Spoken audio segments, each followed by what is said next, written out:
Spooky. Do you celebrate Halloween? Talk again? Do you celebrate Halloween? Talk again? Do you celebrate Halloween? Yeah. Are you gonna have out candy this year? Hell no. I think I am. I've never handed out candy. You're weird. I'll come to that house and hand out candy. It's all those freaking hooligans. Plot twist, I'm a hooligan. Same. But hooligans don't deserve candy. You shut your mouth. You deserve all the candy. Except the dog in him. I'm ready to let the dogs out in Peoria. I feel so close to you right now. Did you hear my song? I was playing as I was driving in your driveway. I don't know why that's creepy. You must have sang it, because that's the second time I've said that since I've been down here. Yeah. You must have sang it.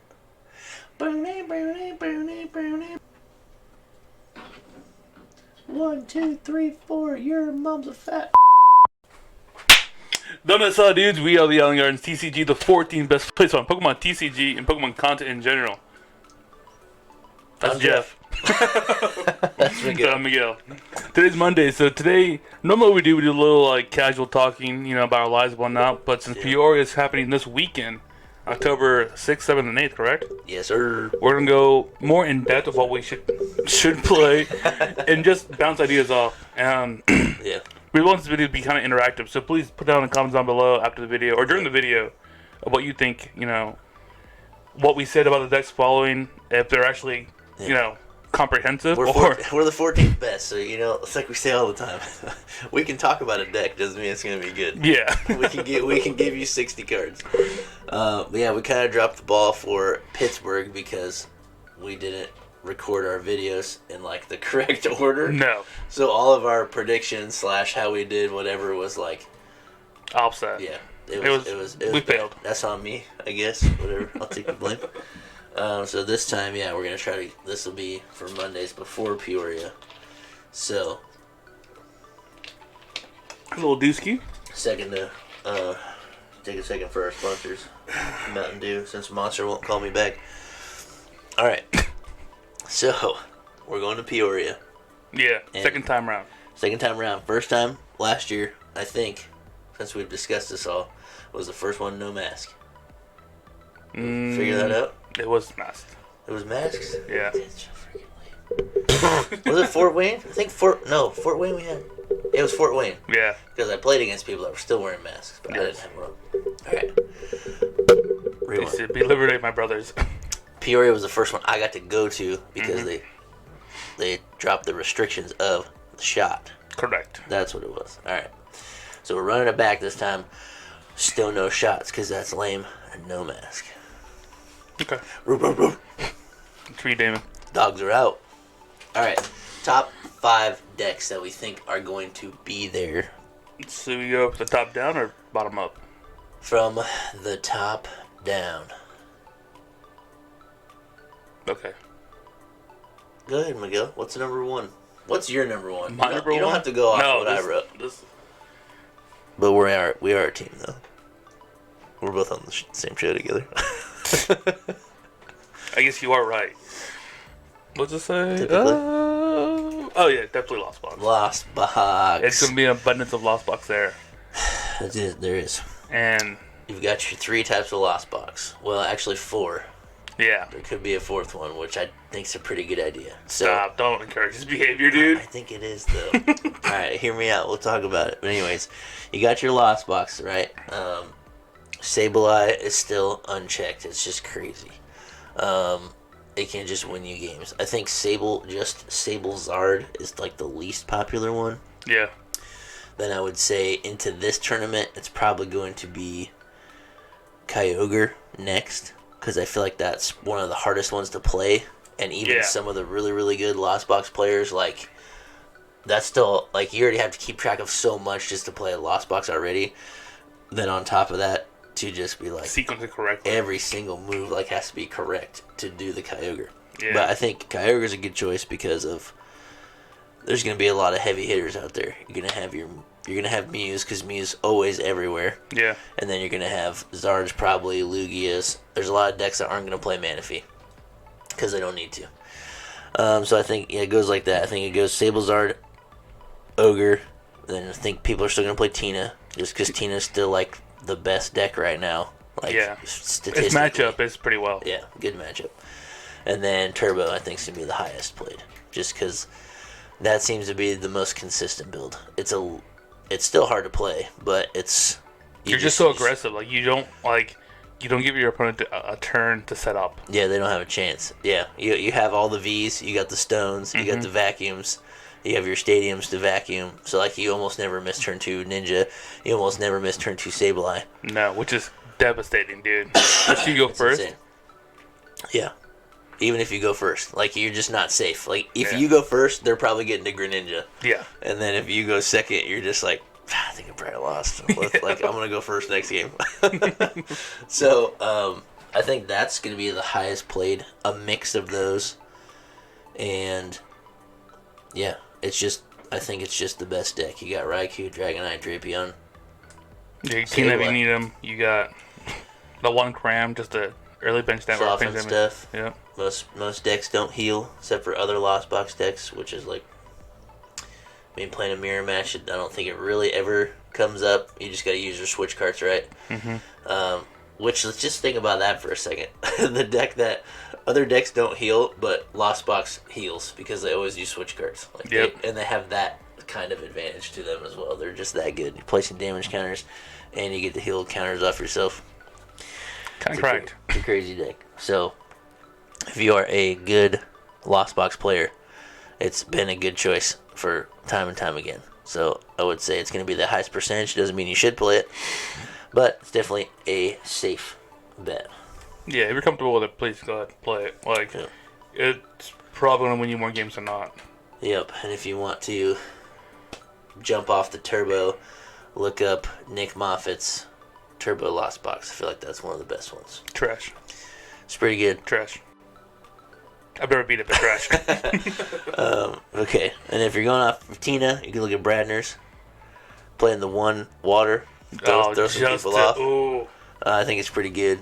Limit your path build. I think path going into this one is not going to be that big of a deal, even though there's going to be a lot of Zards, I think. So, but, yeah. What do you think number 2 is going to be? Number 2 is going to be some Guardy. Yeah? Why is that? It's just tried and true, man. You just crank through your deck. It always has the answer.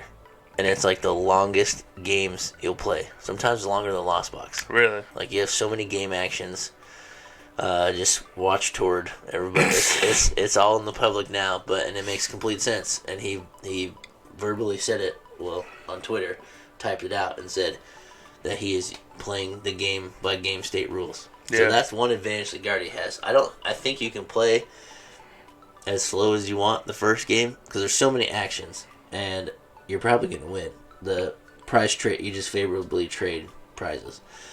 So if you're going to play Guardy, look up Tord's list, but like I said, if you win the first game, it's very, very easy to stretch the second game out. Like you just do it. We've even had a guy in our chat say that he does that too. Yeah. Because it's part of the rules, essentially. So that was I think there's some good behind it, like toward making that public, I think, to the rules. Because he wasn't saying it in like a disrespectful way or a bad manner, or like he was just pointing out like, hey, if the rules say that I can do this, I won't be able to. I'm exploiting the rules. And I heard a really good comparison on Tag Teams podcast with J.W. Crewell said, let's take it to football, right? If you want to cause a penalty, you can do it to get some time on the clock or get another play. Or like let's say you set your defense out on the field and the offense comes out and they're not quite set the defense you wanted against them, you could run a 12th guy on the field or run a guy off the field so that there's not enough players. You could take a penalty like that. You could do something to stop that play. Yeah. But it's part of the rule book. So like if you compare those, would you say the Pokemon player is cheating? Kind of, because we all don't like slow play. But if you watch the football game, are you gonna be like, oh, dude, that's lame? They're cheating. It's not cheating. All they did was exploit the rules, right? Yeah. So I thought that was a good comparison that he made. It's like spiking the ball when you're trying to run the clock. Yeah, or even spiking the ball. Like you're wasting it down because you need the clock to be stopped, right? Yeah. So it's all the same thing. So I don't think it's cheating. It's more just how people personally feel about it. Like you want to sit across somebody who's gonna specifically slow play. I think nowadays you should expect that. Yeah. So you really got to do well in game one, and if you think it's going downhill, it's the hardest thing ever is to scoop. Yeah. But if you don't think you're getting out of it, scoop that game up as fast as you can, because you got to win one to force a tie. Yeah. So to branch off of that, they were also talking about what do you think they should do for Pokemon now? Do you think best of threes are a good thing? So I know our Japanese counterparts do best of one. It's a lot more aggressive. I think the game of Pokemon was built to be a 1. Mm-hmm. But again, Pokemon is a game of luck also. It's not all luck, but there is some luck to it. I mean, we've seen Cam prize 3 Lugia V-Stars. That's very true. And then be like, what do I do? Yeah, you just can't win that one. But I don't know. I personally like best of ones. Yeah, I would love it to see it to go to best of ones. Because let's say you're playing 9 rounds in a day. Mm-hmm. That's 50 minutes, right? You can make it take the same amount of time, but you can play 12 rounds. You play 13 rounds. Yeah. All best of ones. I think that is way more efficient. Because you're going to have games like that. Like you do your first deck search and you're like, I priced all of my V-Stars. Yeah. I cannot summoning star. I can't get my Archeops. I can't win this game. Scoop it up. Go eat some food. Whatever. On to the next one. You're both out of it. Hopefully the next one's better. Yeah, so they would need to change total match points to make it work. So I think best of ones would be cool. It just takes more. It's more on variance than skill. But if you make it to the top 8, they would still do best of threes because that makes more sense. They give you more time, so it works that way. But anyways, I think Guardian's a good choice. There's going to be a bunch of them there. You just have an answer for everything. You get single price attackers, you got 2 price attackers, you can take big knockouts, Yep. you can just take just enough, be tanky enough to take hits. They have the only cards out right now are Mew EX, but you don't use that in Guardy. You could, but one of the better things is if your opponent has a Mew EX, it's not going to do anything to you because all of your attacks are based on the amount of psychic energies attached. Mm-hmm. So yeah, I mean that's it. Most of the time you're going to have Shining Arcana in front or Zacian in front, and then their Mew's going to do nothing. So I think that kind of takes a little bit of a factor out of play. Yeah. For 151, and this being the first tournament where it's legal, Guardy is pretty safe. So, what's number 3? We talked about this before multiple times. Yeah. And I've never been a big Lugia fan, but I think Lugia's a good call for this. I think it's really good. Just because, specifically the colorless one. Yep. You have so many different options. You have so many different attackers. You have 2 different types of Snorlax. It's the block one, and the other one. Unfazed Fat. Which is the only thing currently that can block Sableye damage counters. Yeah. You got Espeon VMAX too, but that's not really it's a lot in anything right now. At that now. point, we're playing Espeon, Aerodactyl, alone Vulpix, that build. Yeah, something crazy. But no, I think Lugia, colors. I mean, Single Strike also does some work here and there with the Tyranitar, and also... Yeah, Tyranitar is still crazy. But, I don't know. I think you're playing Tyranitar for, the Mew matchup, and then also for a Guardy matchup. Guardy, yeah. Chances are Guardy's going to outpace you. Yeah, most likely. You play the Stern Durner also for, Miraidon matchups. Yeah, which also feels pretty good. It's a good swing. The single strike energies, but the bonus damage is really nice.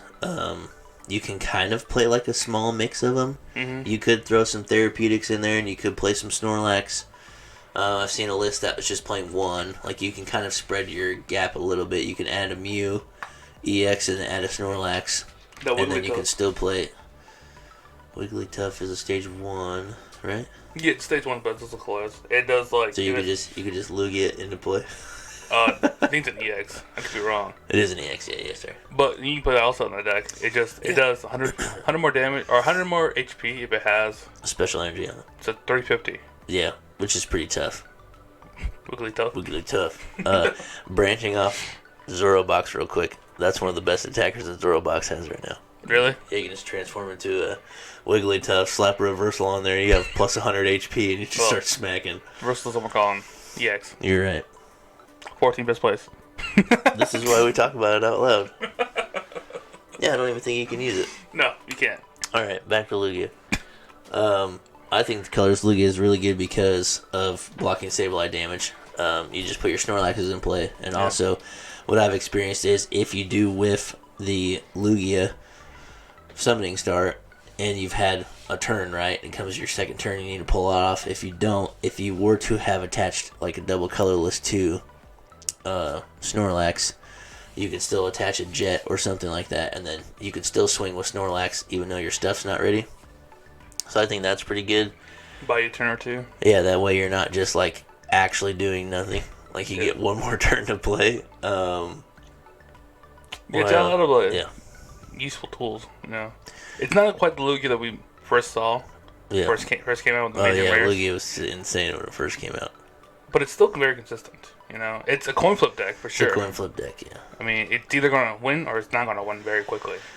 Yeah, yeah. But like you said, the colorless version at least gives you more options. Like, all right, cool. I didn't get the heads on the Armor there or Rumble, whatever. Capturing Rumble, yep. Cool. Snorlax, you're up, boy. Yep, go take a hit. Yeah. Buy me a turn. Yeah, and if they boss around it, you're like, cool, I still have a Snorlax. Like, yeah. You know, so. But I think the best part about Lugia right now is it's the deck that can use Mew the most effectively. Yeah. Mew is a triple colorless attacker that can copy an attack off your opponent's active Pokemon. And it has free retreat. It has free retreat, which is really, really good because usually Lugia doesn't play any ways to switch. And everything in the deck is like one retreat cost if you're like you throw the Archeops up there so you can retreat or throw your Luminion up there, whatever. So you don't only have to waste one energy, but I think that makes it really good just for the simple fact it's a threat, it's on the board. Yeah, it's 2 prizes, but if they're gonna boss knock out your Mew instead of your Lugia, you're probably fine. Yeah. But just having it as the pivot when they take a knockout, you're like, oh, cool, I got my free retreater. And then you can just do whatever. So I think that makes Lugia super good. So look out for that. I think Lugia is good. Good call. But fourth, I think will be Miraidon. Cool, hot take, but okay. I think people are still believers. I think the deck's trash. What? I think it's trash. We got that on video, right? Yeah. Alright, you've been playing this deck for over a month, my man. I'm back onto the trash factor. It was like the fastest one. Yeah. Most consistent hitter. Yeah. But now that everybody's ready for it and you've got other types of decks, I don't think it's that great. I think if people are smart enough, they limit their bench so you can't get the knockout with Raikou and you force them to go to Miraidon, and then they have to have a pivot plus attach plus double generator hits to hit you. Yeah, right? Easy peasy, lemon squeezy. Easy peasy on paper. But when you play 2 generators and they both whiff, you're almost out of that game. Skill issue. It's a skill issue, that's very true. So that's kind of like the part of it that makes me not like it as much. I played it in Pittsburgh, and I did okay. I played some like kind of weird cards, but I don't think it affected my consistency at all. I pulled off a lot of 360 no-scopes. That's like the most fun thing ever to do. Yeah. So that's a good thing about Miraidon, is you have the consistent 220s, and if you play the Zapdos from Go, you can hit 230. Which is a pretty relevant number. Yeah, I think there's going to be a lot of Turbo Lost Box, so you have the chance to get the Dragonite, because they're going to put it down to knock out one of your guys. Mm-hmm. So you have to be able to re-knock it. And then also some of these new Charizard lists have been playing one Entei, and Entei has 230 HP. That's a cheeky dude. So you have to have enough to be able to knock that. Because if Charizard goes Entei into you, it takes like the first couple knockouts, and then they put a Zard down, it's done. You don't win that. You can 360 no scope one Zard. Then you can Mew one of the Zards.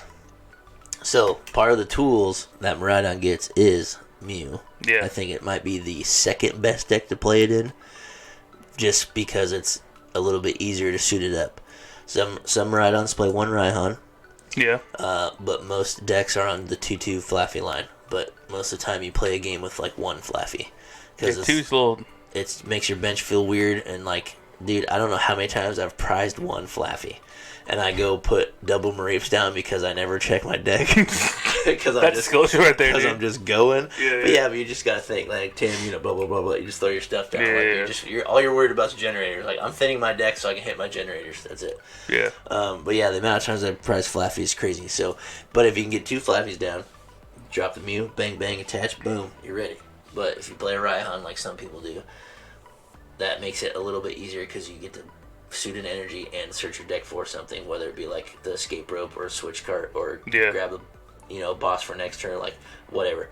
So that's makes Rhyhorn good and being able to attach to it. So Lugia is the best deck for using Mew. I think Miraidon's the second best. So you get Mew and then you get Zapdos, which I think is not that good. So Zapdos is 3 lightning, does 120, and then it also does 90 damage to a bench Pokemon that already has damage counters on it. So the best way to make that work is by playing Hawlucha. That's another bench space. Yeah. So you're talking, you got to put the Zapdos down and the Lucha down. And let's say you've got one Flaffy down. Plus a Miraidon and a Raikou. Plus, there's probably always 2 Miraidons because that's how you suited your bench, right? So you're probably like Zapdos, Lucha, double Miraidons, Mareep, and a Raikou. Like, feels bad. Yeah, because to knock out that Zapdos, you're kind of just scrambling. Yeah, if they shut your plan down, it makes it tricky. So I play 3 Path, 1 Collapsed, so I can eventually knock my Hawlucha off there and get my space back, because I'm going to collapse it to either fix my math, like maybe knock off my a damaged Pokemon, or knock off my Hawlucha. I feel like it's the best way to do it. And then it just makes it harder to put down Mew as well, because if you try to extend for both plays, it just feels bad. So I think if I play Miraidon, I think I would only play the Mew. I think it's too much to worry about. Zapdos is also 3 energies. Also 2 retreat.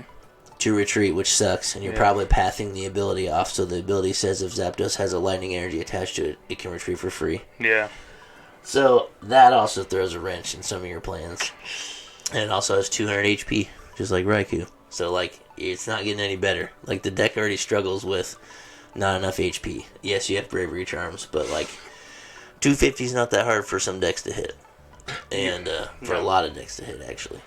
So 250 is not that bad. Miraidon's like 270 is like kind of a more awkward number, but a lot of decks just do 280. So, like, I don't know. So I think Miraidon's still popular, but I don't know if it has enough tools to get a dub. If you get matched up against a bunch of Lugias, probably. Yeah. But even that match still feels like it's 50-50, but only if they're using the Stonejourner. So if you run into a bunch of colorless ones, you might be okay.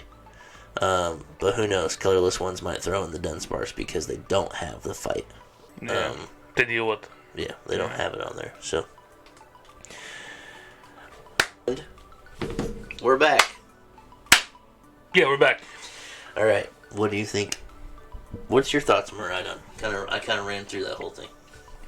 What do you like it? Have you practiced it enough now? Yeah, I like it a lot. Speaking of Peoria, like we were talking about, our group mostly wants to play Miraidon because it's pretty consistent and you can use some new tools, so it feels like kind of spicy. Yeah, but you lose to Team Lou. Big time. Like, and nothing against instantaneously. Jesse and the guy with the backwards hat and glasses. Uh-huh. I know, I was making fun of Miles. Was it Miles? Someone was making fun of Miles? No, Miles put in the chat some screenshot on Reddit, like the guy with the backwards hat, and named all the other, like Azul, GG, Tor. That's what he meant. He meant okay. Yeah. Their crew played it. Okay, gotcha. To Pittsburgh, and they did pretty well with it. And Jesse got. Yeah. Well, see, because of them and the videos you've been posting, all those cards are just skyrocketed in like price. Yeah. You see them online way more now. Raiku's expensive now. He's $8. I bought one thing. I needed another one. Yeah. No. Didn't need it. I had 3 more in my binder. Yeah, I could have told you that. I probably have like 6 or 7 of them. Jesus. So, have you been playing games with it then? Yeah, I've been playing games with it. I do think like you mentioned earlier, when you miss 2 double generators, Mm-hmm. Dude, you scoop at that point. It feels pretty bad. I mean, you have to have like double flaffies up, or you're like almost out of it. I put a 2-2 line floppy, and I tried to limit the Miraidons to put down. Yeah. I try to either nest ball for the ones I need, and keep my bench somewhat open in case I do need to put something down. But again, it attacks the Raikou numbers, which you need. Yep. It's especially tricky. early on. Yep, it's tricky. That's for sure. And you don't have much pivot. Like whatever you send up there is what you send up there to attack, and staying there until it's knocked out for the most Usually, part. if you're playing a path build, yeah.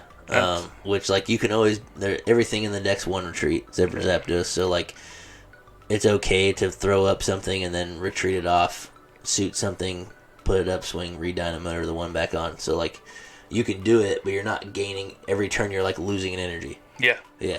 So it just makes the 360 no scopes harder.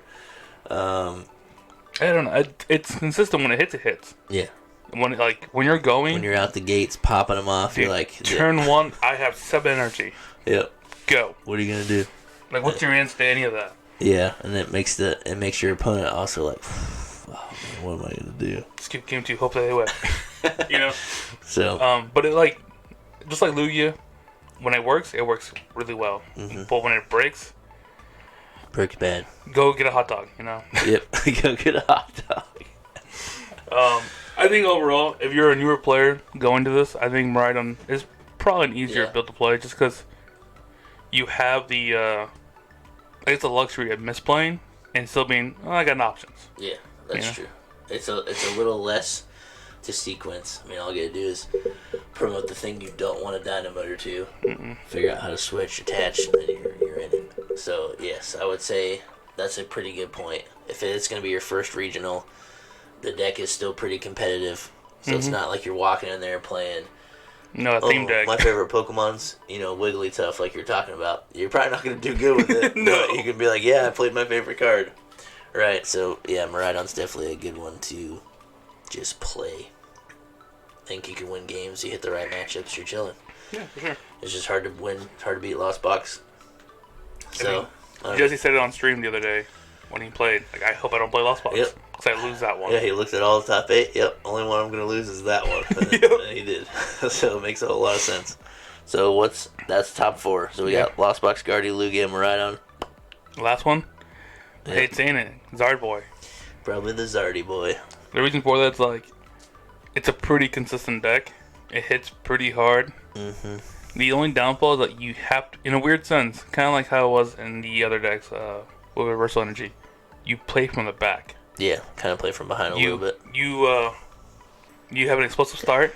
Yep. You have your opponent do 1 or 2 knockouts, and then that's when you really start swinging. And then from there, your HP is just unmatched. Yeah. Yeah. So, if you've been paying attention to Zard at all, I'll just explain it. I mean, it's not that hard. Check on Limitless. The most recent tournament is a foreign tournament. I can't remember where it was, but there were 5 Charizards in the top 8. Yeah. And it almost seems like the code's been cracked. So earlier we saw a list that we called Boneless Zard because it was just Muse, just Celebration Muse and Trekking Shoes. And then you just try to get as many Zards as you can. Yeah. But this one, somebody kind of like broke the code again. It seems like you've got the new Charmander, which is 70 HP. So it's going to help you a lot against Lost Box if you don't get them evolved. But regardless of that, the attack also discards a stadium. So, like, if you just attach 1 fire to it, you can just knock their path off, if that's your best option. Yeah. The Pidgey you get has less HP. It's kind of funny, because we went from a 60 Charmander and a 60 Pidgey to a 70-50. So it's still Lost Box knockout. But if you have the right things down, whatever. So yeah, you got the 50 HP Pidgey that has Call for Family. So that's also, if you're screwed, you can attach the Pidgey and get 2 Charmanders, or get another Charmander and another Pidgey. So, and then the way the build is made, it's a 4-1-4 line. 4-1-3 line. So you play the Charmander, you play 1 Charmeleon, and then you play 3 Charizards. Then you play a 2-2 line of Pidgey. You play a Mawile, which I don't know if is as good because people are gonna be expecting it. Then you have your own Manaphy. You got Entei, I was talking about earlier, which Entei is very good because 230 HP is just so awkward, and it's easy to suit like early. You just like if you go first, you just attach to the Entei and go.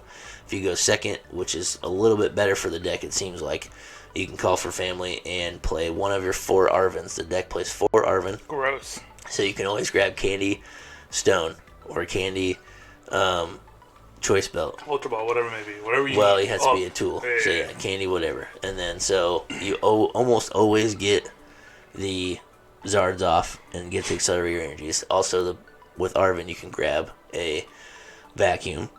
So you vacuum the pathway, then you still have Pidgeot to go quick search for a card. So you can go Vacuum Stone, play the Vacuum, then you still have a Stone, that's a free card, grab Rare Candy, and then Pidgeot's a free card, grab Charizard or grab your other Rare Candy, whatever.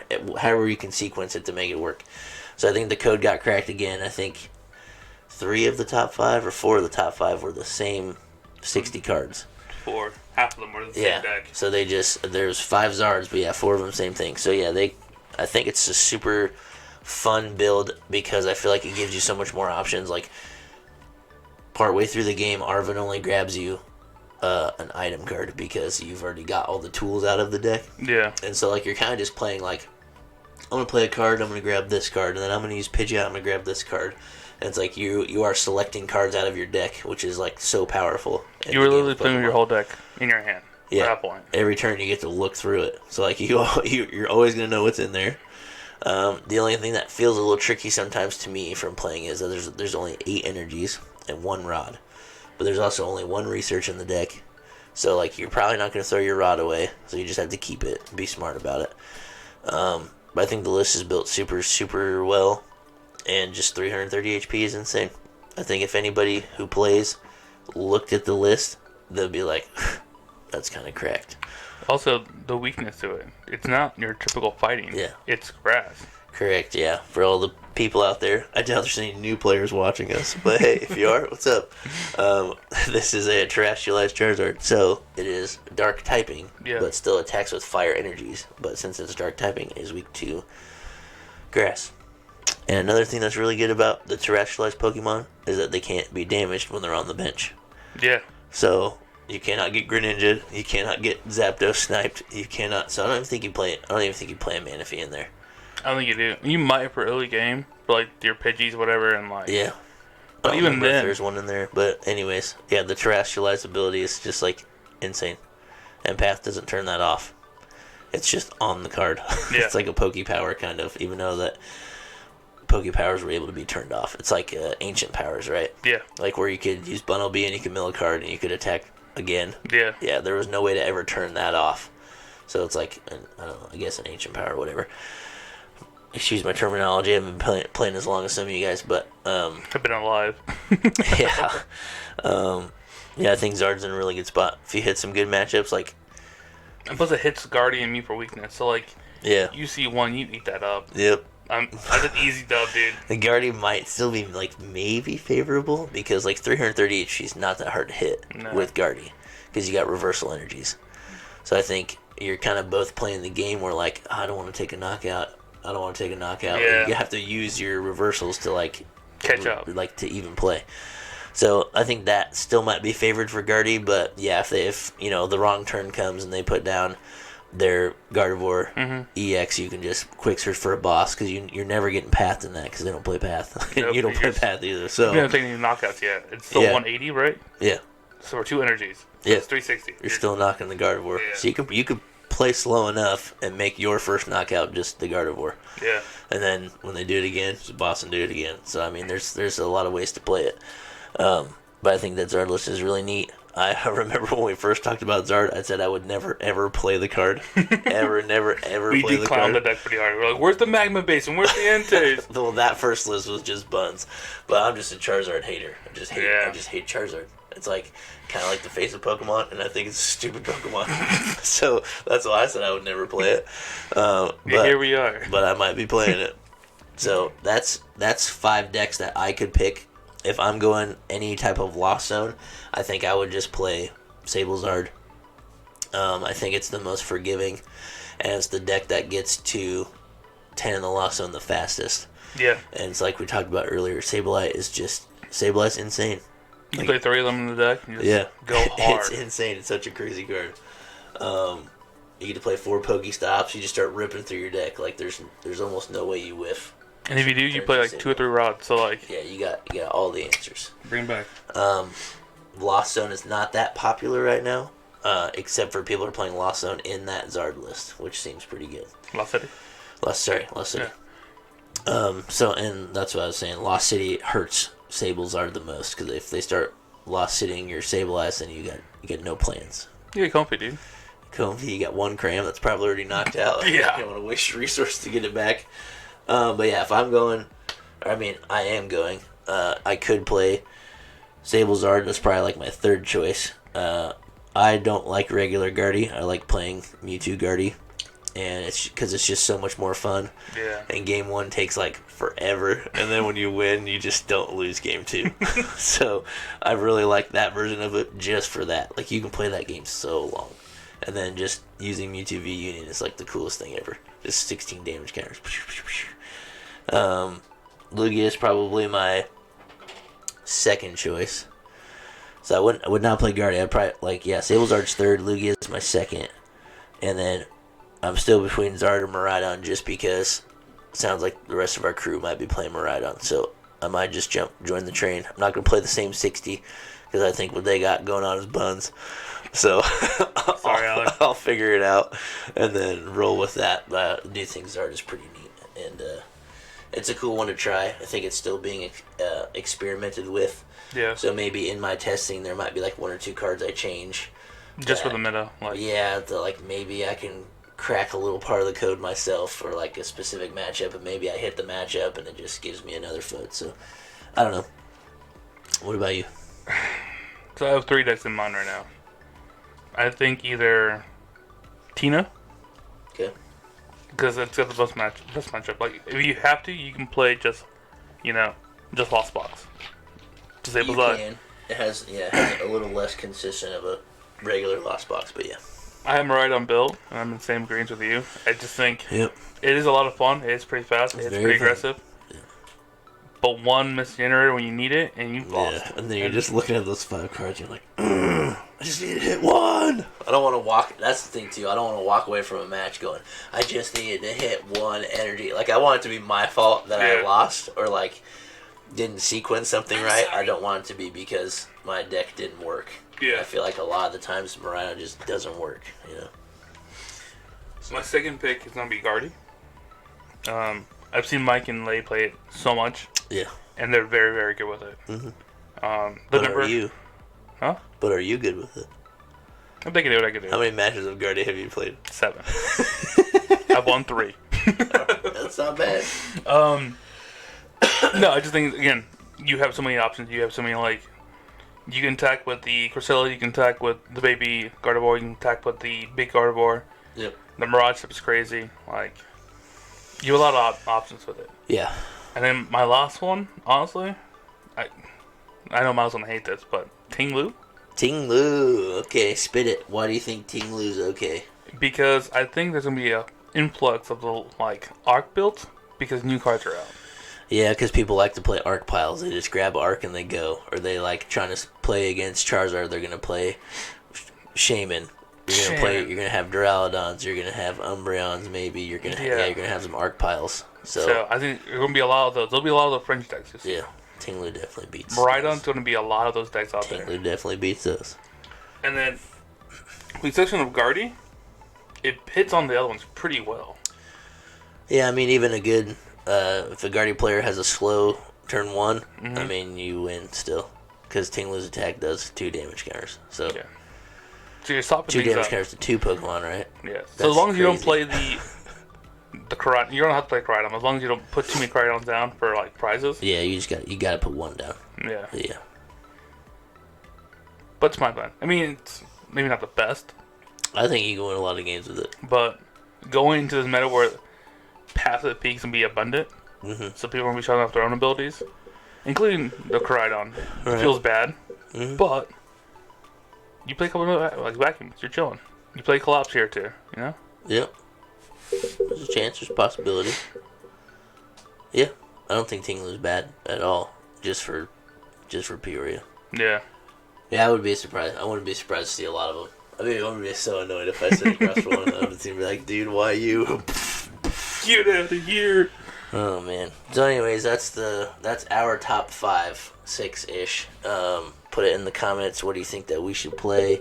Most of you after that watch are playing the deck that we're gonna play. So sorry. Put it down there. Put down what you think's the best. If you agree with anything we said, if you're new here, please like, subscribe, do all that stuff. Tell us how much we suck in the comments. Whatever you want to do. Wigglytuff, dude. Zoroark's busted. Whatever you want to do. We are the 14th best place, so remember that. And so this is what we do for Mondays. Normally we don't talk about Pokemon that much on a Monday video, but since we have the event coming up, we're trying to prep for it. And then Wednesdays we always do a deck update, so Wednesday is always our Pokemon video. And then Friday we also do Pokemon trivia. So if you're into trivia, most of the time we play Who's That Pokemon, so we're just guessing silhouettes, but sometimes we do regular trivia or regular Pokemon trivia, like actual questions. We bet against each other for packs, and then to the winner goes the spoils. Check out the TikTok. You'll see what happened to a lot of those packs on there. TikTok is at Island Guardians TCG. Check us in for Wednesday. We're going over a little spicy deck that I think is pretty cool. It's got some 151 cards in it, and it is Hisuian Zoroark Dodrio. Yeah. Shake your head? No. This guy. All right, we'll see you guys on Wednesday. Later.